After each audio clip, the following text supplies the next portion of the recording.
Você sabia que antes da popularização dos modernos detectores de gases, a gente media a atmosfera dos espaços confinados apenas com oxímetro pesadão e sem a opção dos multigases? O percentual de oxigênio a gente até descobria, mas como era possível saber se havia algum gás tóxico ou até mesmo qual gás estava presente naquele local?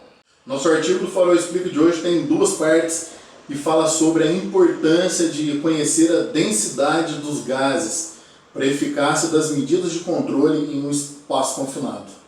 Isso pode ser uma mão na roda, mesmo que você faça parte da minoria de profissionais que dispõem das mais modernas tecnologias de medidores multigases. Fica com a gente e assista o nosso episódio número 2 do Farol Explica, gestão de riscos, só que sem a parte chata.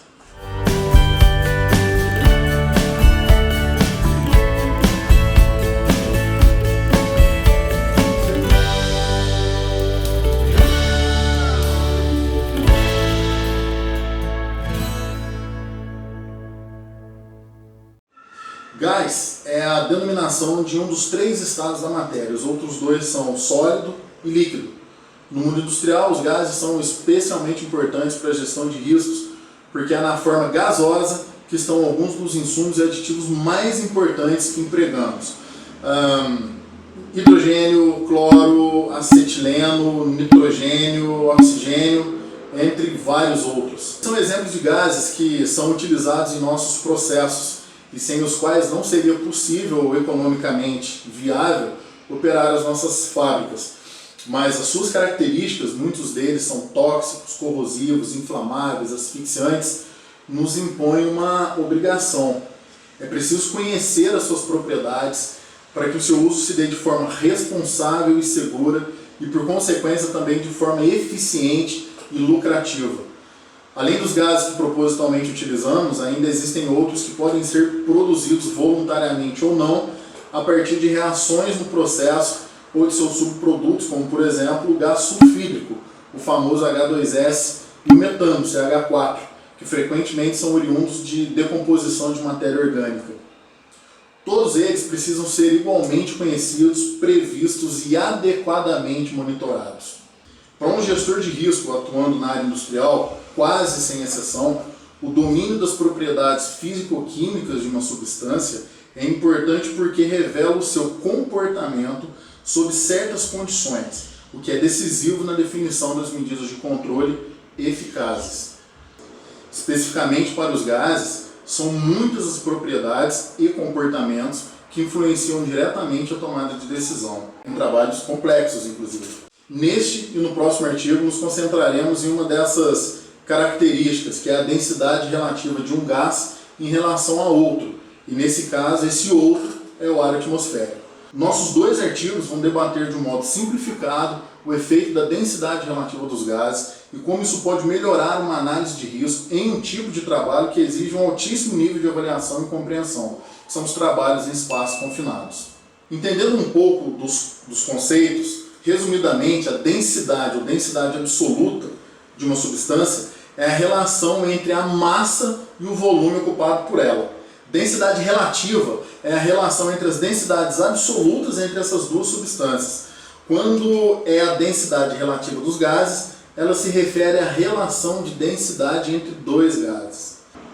Aqui a densidade relativa que nos interessa é um gás e o ar atmosférico, que pode ser calculada pelo quociente entre os pesos molares dos dois gases em questão. Sendo um dos gases o ar atmosférico, cujo peso molar é 28,9 gramas por mol, a densidade relativa pode ser facilmente calculada por essa fórmula que aparece aqui no vídeo, onde o M-gás, com o gás subscrito, é o peso molar do gás cuja densidade a gente está buscando. Assim, um gás como o metano, que tem a fórmula química CH4 e peso molar 16 gramas por mol, teria a densidade relativa de 0,55, pois devemos dividir 16, peso molar do metano, por 28,9, que é o peso molar do ar atmosférico, desse jeito aqui, ó.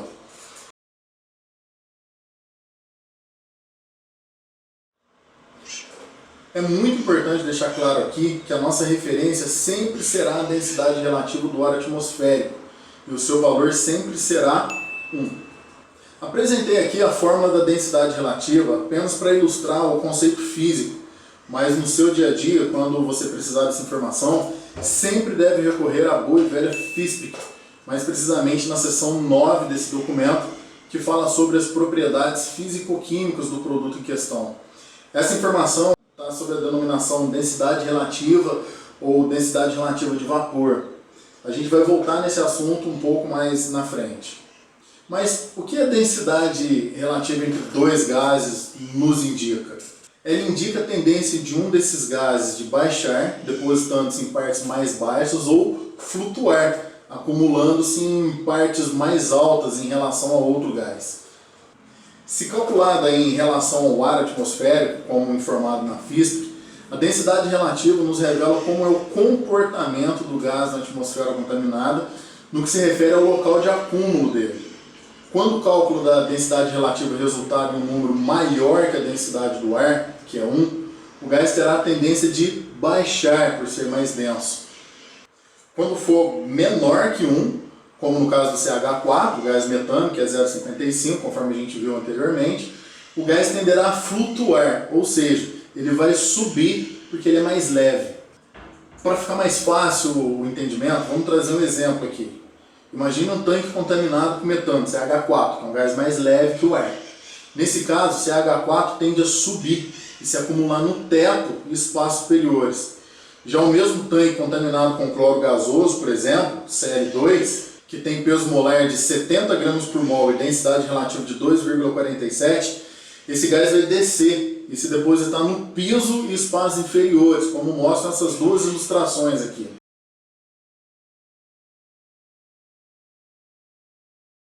E como isso influencia a sua análise de risco de um trabalho no espaço confinado que a gente citou?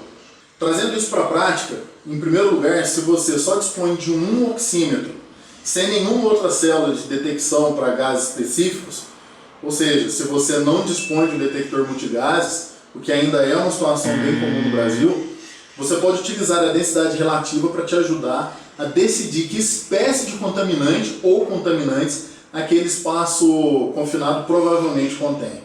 Inclusive era assim que se fazia quando só existiam oxímetros para trabalhar. Se a leitura do percentual de oxigênio fosse inferior ao oxigênio atmosférico, que é 20,9 ao nível do mar e diminuindo com a altitude, no fundo de um silotanque a gente já sabia quem se escondia lá, um gás mais denso. Se esse percentual de oxigênio fosse mais baixo, no topo, com certeza lá se acumulava um gás menos denso que o ar. Com os modernos multigases disponíveis atualmente no mercado, parece arriscado demais decidir e agir dessa forma. Mas os verdadeiros gestores de riscos conheciam os gases candidatos de cada local. E era essa tecnologia disponível que até bem pouco atrás existia. Mas e hoje em dia? Bom, hoje em dia muita coisa evoluiu. Mas ainda que você tenha o detector de gases mais moderno do mundo, a leitura de contaminantes na atmosfera só será realista se você tiver o cuidado de investigar os locais onde esses gases se acumulam. Ou seja, o conhecimento da densidade relativa é muito útil, mesmo que você tenha a melhor tecnologia do momento. Aliás, é assim que tiramos o melhor proveito dela. Vou dar outro exemplo aqui. O dióxido de carbono, tão conhecido CO2, e o próprio metano, CH4, são ambos inodoros e incolores, mas por possuírem densidades relativas diferentes, esses dois gases se comportam de modo opostos em um espaço confinado. O dióxido de carbono desce até o piso e o metano sobe até o teto. Com um detector multigases calibrado e conhecendo suas densidades relativas, é possível localizar esses gases nos seus esconderijos e realizar os controles corretos. Isso é indispensável nas medidas de controle para um trabalho a quente, por exemplo, já que o metano é inflamável em misturas de 5 a 15% no ar. Esses são os limites inferior e superior de inflamabilidade do metano, respectivamente. Enquanto o dióxido de carbono, CO2, ele não é inflamável.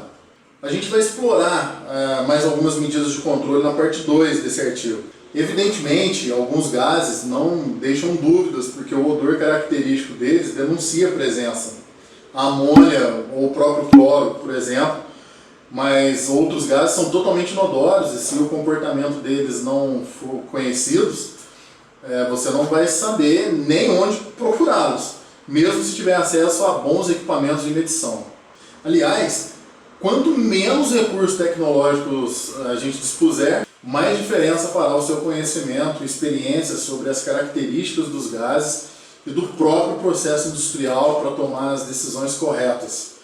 Gestão de risco é bem mais que NR. Conhecer o comportamento dos gases também tem impactos na estratégia de purga dos espaços confinados, na instalação correta de dispositivos de detecção, os DCS ou dispositivos críticos de segurança. Mas esses também serão assuntos da parte 2 desse artigo e que também farão parte de um episódio do Farol Explica. Fazendo um resumão disso tudo, podemos ver que quanto menos recursos estiverem à disposição, mais completa e multidisciplinar deve ser a sua avaliação. O impacto do uso seguro e o custo associado ao emprego eficiente desses gases tem resultado direto não apenas na segurança operacional, mas também na racionalização dos custos. E isso é uma excelente abordagem para defender seus projetos de melhoria de gestão de riscos envolvendo esse tipo de perigo. Tecnologia é sempre importante, mas dominar os processos e as prioridades é decisivo para usar melhor os recursos que você dispõe. Na dúvida, ou se não tiver instrumento de medição, faça uma purga de ar preventiva ou de controle nos espaços confinados. Bom pessoal, espero que vocês tenham gostado do segundo episódio do nosso Farol Explica. Fiquem à vontade para compartilhar esse vídeo.